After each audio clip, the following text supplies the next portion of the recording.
আবৃত্তি করছি কবি শঙ্খ ঘোষের লেখা কবিতা মিথ্যে কথা।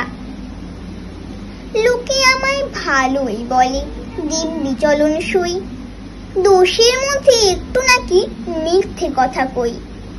খাটছিলাতে যাবার পথে ট্রেন ছুটছে যখন, মায়ের কাছে বাবার কাছে করছি বকম বকম।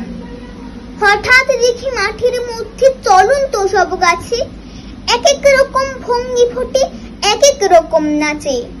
ও মা, দেখো নৃত্যনাট্য। যেই বলেছি আমি, মা বকে দেয়, বড্ড তোমার বেড়েছে ফাজলামি। চিড়িয়াখানার নাম জানো তো? আমার সেজো মেশর। আদর করে দেখিয়ে দিলেন পশুরাজের কেশর। কদিন পরে চুল খসানো দেয়াল জুড়ি, একি ঠিক অবিকল সেই রকমই মূর্তি যেন দেখি। ক্লাসের মধ্যে যেই বলেছি সুরঞ্জনার কাছে, জানিস আমার ঘরের মধ্যে সিংহ বাঁধা আছে। শুনতে পেয়ে দিদিমণি অমনি বলে, শোনো, এসব কথা আবার যেন না শুনি কখনো।